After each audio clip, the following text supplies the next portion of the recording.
Magandang araw mga kaibigan. Pag-usapan natin ang isang magandang balita sana. Kaya lang lumalabas nakakatawa. Parang padrama-drama lang ito.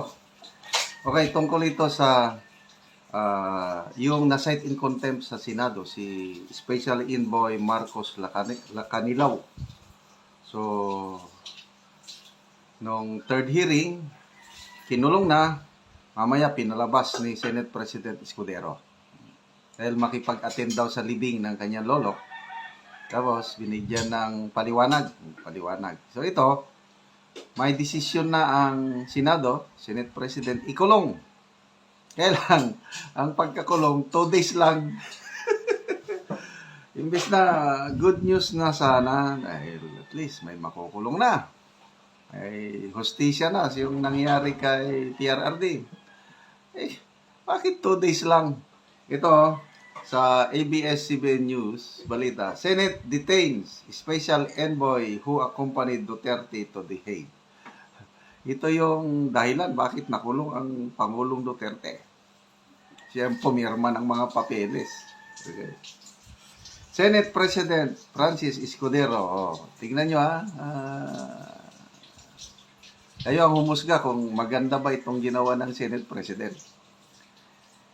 Escudero has ordered the detention of Ambassador Marcos Lacanilaw, who was held in contempt by the Senate Foreign Relations Committee for testifying evasively during its investigation of the arrest and surrender of former President Rodrigo Duterte by the Philippine government to the International Criminal Court to stand trial for crimes against humanity. Lacanilaw personally handed over Duterte to the ICC.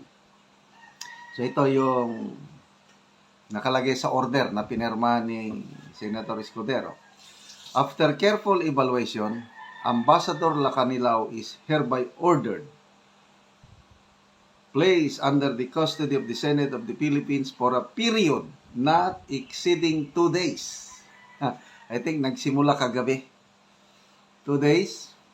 Having failed to satisfactorily explain through a clear statement of facts why his answers during the hearing were not evasive.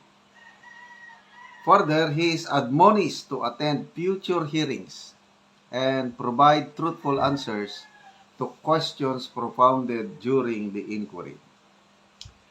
So, a show cause order was issued to Lacanilaw on April 11 after the committee made its ruling on April 10. By April 15, Lacanilaw sent a reply to the show cause order explaining why he should not be held in contempt and reiterating his lack of personal knowledge as to whether Duterte was presented before competent national judicial authorities. Senate Sergeant of Arms Robert Ancan sent a memorandum to Secretary Renato Banog of the Senate stating that Lacanilaw received his detention order. Senate spokesperson Banyas confirmed that Lacanilaw, Special Envoy on Transnational Crime, is now in Senate custody. A copy of the order was sent to the office of the Special Envoy for Transnational Crime at 3 o'clock in the afternoon, kahapon. After which, his legal counsel immediately proceeded to the office of the Senate Secretary to confirm the said order. Ambassador Lacanilaw voluntarily presented himself before the Senate to personally receive and comply with the order. Okay. Ambassador Lacanilaw went through standard procedure and was checked by the Medical and Dental Bureau. He shall remain in custody of the Senate for a period not exceeding 2 days. Senate Foreign Relations Committee Chair Amy Marcos has yet to issue a statement. Ay, sigurado, magre-reklamo yan sina Senator Amy, Senator Bato at iba pa, Senator Cayetano. So, ano naman ang masasabi nyo mga kaibigan? To me, maganda na sana. Kailan, binigyan 2 days lang. Doon na, nakakadismaya. Bakit 2 days lang?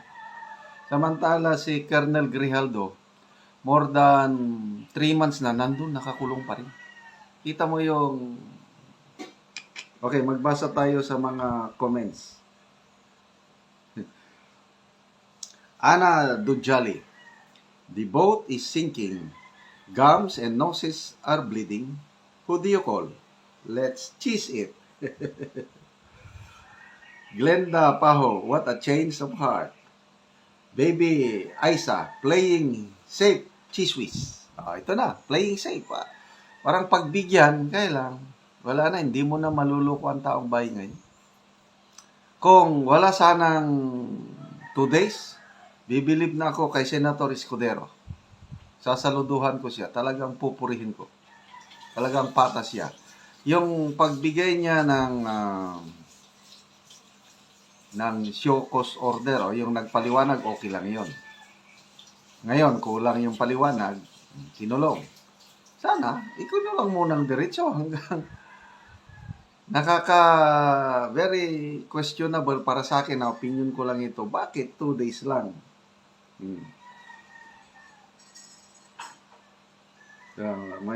Ayan. Reyna Clue, trust and approval ratings maybe. Para bang na-pressure sila dahil pabulusok na ang trust and approval rating ng Pangulo eh.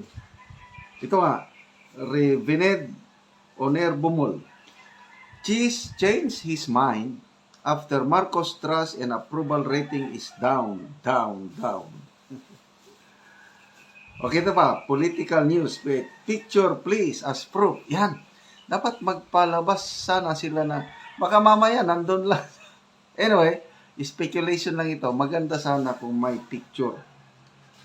Marivic RB, don't forget Grijaldo, who's still detained. Yan. More than 3 months na. Janice Bacani Karandang, for formality and drama. Yun ang sinasabi ko. Marjorie Agapay, sacrificial lamb. Another tactics. Vote wisely.